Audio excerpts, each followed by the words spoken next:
Okay, we're going to continue with the I Am Discourses. And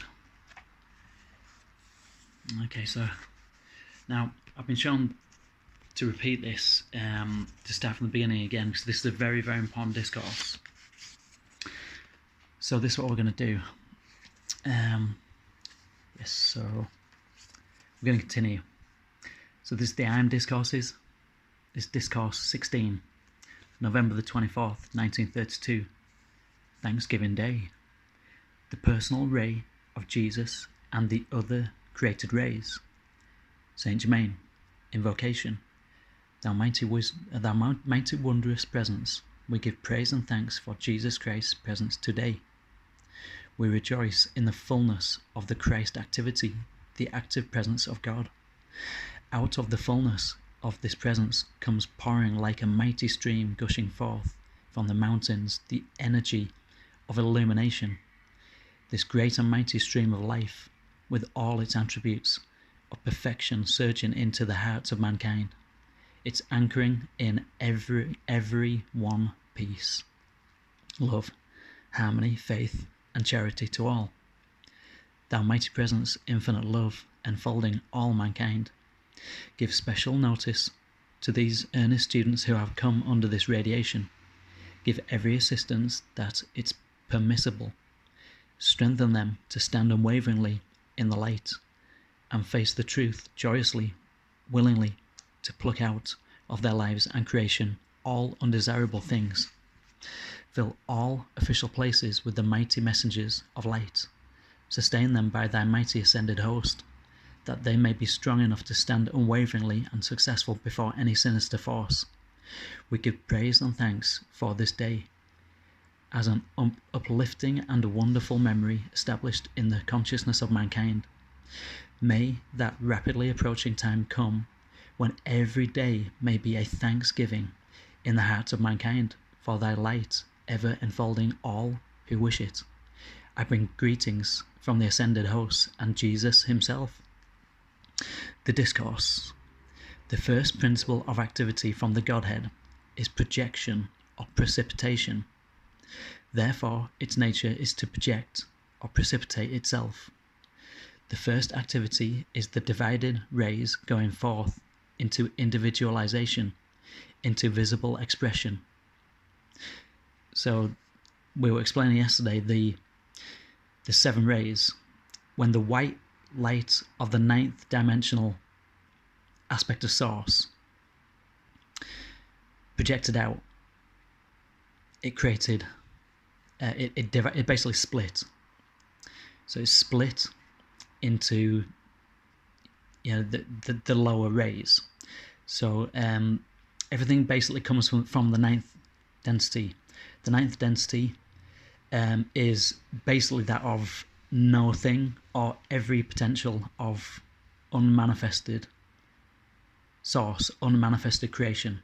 So it's all the potentials of creation before it's been distorted in any way, shape or form. So it's invisible. The ninth density is completely invisible.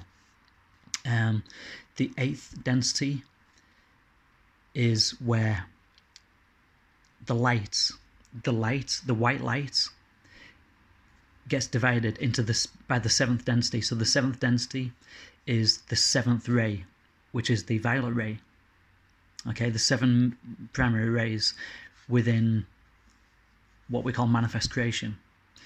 Okay, the seventh, and then violet, and then indigo is the sixth, which is where multidimensionality and sacred geometry and light expression comes from. Okay, then the fifth ray is that of the blue ray. Okay, the blue ray is that of fifth density, where wisdom comes from. Okay, so and it comes down like this, and then it literally goes down from blue to green. Green is where the aspect of human love comes from. Love within the third density, and that's also the fourth density, of course. And then it goes down to, of course, yellow. Yellow ray is third density. So that's physical reality, manifest physical reality, duality, the battle between light and dark. And then it comes down to orange ray, second density. And that's of course plants, basic animals, plants, and even down to microorganisms and bacteria, germs, all that kind of stuff. I guess viruses in a way, but that's a weird one. And it comes down to the red ray, which is the root ray of the earth, the grounding ray of the earth. Okay, so that's your elementals, your elemental kingdom: fire, water, earth, air, ether. Okay, so I was just trying to show that again because I didn't show it very clearly the first time round. So we're going to continue. The first activity is the divided rays, going forth into individualization, into visible expression. When I speak of individual or visible expression, I use that term because of the physical activity, not that it is not always visible, because it is. But to those in the physical form, I speak of it as visibility. It's a tangible visibility to the third density form. Thus, you will see the nature of your being as rays of light, who you are as the natural quality of life, which you so much desire at this time. The day is rapidly approaching when many, many students will begin to use the light rays of which they are a part, especially the ray of vision and sound. Even in your physical world today, there are being discovered many means of producing and uses of the rays. There are strange activities, I say strange to the visible activity, but natural always to the inner presence. The manner of using these rays at present is so crude, is true, but it will require only another step to take them through the veil. That's the veil of forgetting, and the veil is dropped onto a third density being, okay, to hide you from knowing that you are pure spirit, disguised as a physical outer expression of humanity. To continue, the power of the I Am presence and intelligence to use these rays will always remain infinitely more powerful than any mechanical contrivance by which they are used. However, to the student who has not yet found this ability to use these rays, the scientist's experience will be of wondrous encouragement to know the amazing truth of the individual's ability to use them. Here, it is important to know that there are natural rays penetrating through all the atmosphere or etheric belt within the Earth's atmosphere. When I say natural, I mean those rays projected forth from the Godhead or Great Central Sun. Now, there's a bit of controversy to this because what I've been shown through the ascending ones, through the higher ascending ones in the 6th and 7th and 8th densities, is that the Great Central Sun is thought of to be the Godhead by the 5th and 6th, by the 5th and early 6th density entities.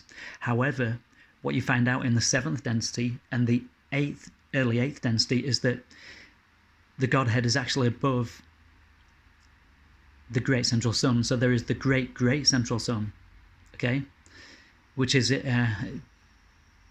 the center of the multiverse or the omniverse. And then there is the Godhead, which is above the Great Central Sun. But there's different ways of looking at this, and I see Saint Germain's way of seeing this. I really do. Okay, so when I say natural, I mean those rays projected from the Godhead or Great Central Sun, which is in recent years, shall I say, within a few years, have been made permanent. Then there are the created rays, created and projected by the ascended host, by those who have raised the body. The latter are the most potent of all rays because they are consciously manipulated. The rays are the rays the scientists are contacting are the natural rays, this of the third density and fourth density, having a certain natural potency. The great need, as stated in the magic presence, is the preparation of the earnest students who can be raised and taught to use these rays. There are those among you who can do this, and they are preparing and prepared with a determined steadfastness to the light, they will have more and more of the law revealed to them concerning the use of the potent forces. I feel very great joy in the possibilities before you and your students. I trust they can find within themselves the strength and steadfast determination to hold fast the outer and inner work that is being done for them, with joyous feeling of sureness of the limitless powers which true freedom brings. I have from time to time endeavoured to give a word of encouragement, and through that enfold them in the radiation or strength which is fearless and dauntless in the light. The loving, joyous stillness in the attitude of the students is wonderfully encouraging, for the expectant attitude is the right attitude to be maintained. Right, so yeah, this is why I was told to go over this again, because it's very dense, and we're going to do teachings on the 7 rays alone, and how the 7 rays link to the 7 densities and 7 dimensions, and how all of this ties in. And I'm going to be doing this on YouTube as well. So I now have a YouTube group, a YouTube page called Into the Vortex. Watch out for that as well. All these videos are going to be uploaded and backed up onto the YouTube account. So namaste.